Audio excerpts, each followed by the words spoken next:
The biggest lie you have been taught is that you need to fit in to be liked. Like, as if the world isn't completely oversaturated with people who dress the same, talk the same, think the same, and so on. But copying the crowd doesn't bring you safety, it brings you invincibility, which is a death sentence for your potential. And today we're breaking down the exact psychological framework to stop blending in and become dangerously unique. First off, to fix the problem, we must first name it.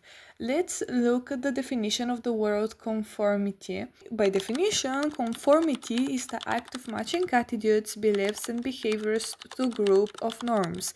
It is a survival mechanism designed for primitive humans, but in modern society, it's just a trap. Let's look at two different people to understand how this plays out. First person is someone like Katie Aaron from the movie Mean Girls. When she first tries to fit in, she entirely strips away her actual personality, intelligence, and background just to blend into the background noise at the high school crowd, just to feel safe.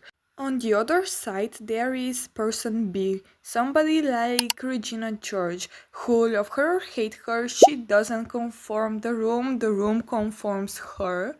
She dedicates the rules, she wears what she wants, and she's entirely unapologetic about her presence. Katie is invincible because she tries to please everyone. Meanwhile, Regina is unforgettable because she only speaks to please herself. Step 1 is simple. When you try to do everything for everyone, you become nothing to no one. And step 2 is that uniqueness comes from subversive curation, which is intentionally pulling inspiration from completely unexpected places. Think of the iconic designer Vivienne Westwood. She didn't look at the mainstream fashion. She looked at the unique, historical, classic clothing and mixed it with punk rock and created an entirely new aesthetic.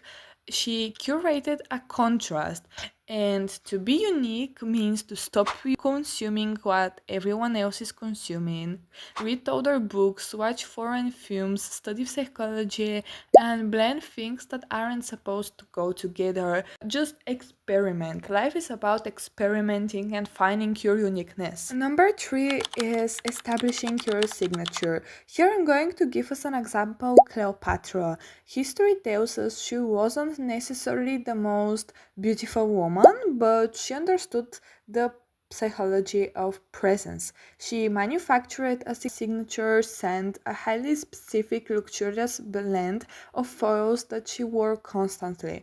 Before she even stepped off her ship, people could smell the aroma in the air and knew she was arriving. Your signature asset could be anything: the way you speak, a specific color palette, it could be a skill you mastered, literally anything.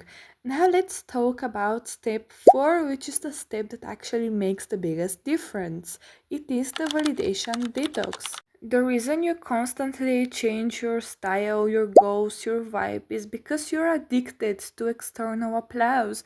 You're looking for validation from people whose opinions shouldn't even matter to you. And imagine a master chess player. They don't look at the crowd for approval before making a move. They don't care if the audience thinks their strategy is funny or weird. They only care about the end game. And if you want to be unique, you must become completely different in both criticism and praise. When you stop asking the world for permission to exist, you automatically become the most magnetic person in the room. The last step is to become independent. A clown looks outside themselves to see if something is acceptable. A unique individual looks inside. When you speak, speak with absolute certainty. When you choose an aesthetic, wear it like a uniform of power. Don't wait for September to become unrecognizable. Start moving, thinking, and curating your world with absolutely intent right now. And if you feel like you're in a slump this summer, check my previous video about glowing up and becoming unrecognizable until September. If you aren't made to fit into boxes that keep you small, then click that subscribe button and let's grow together. Thank you for watching. Bye!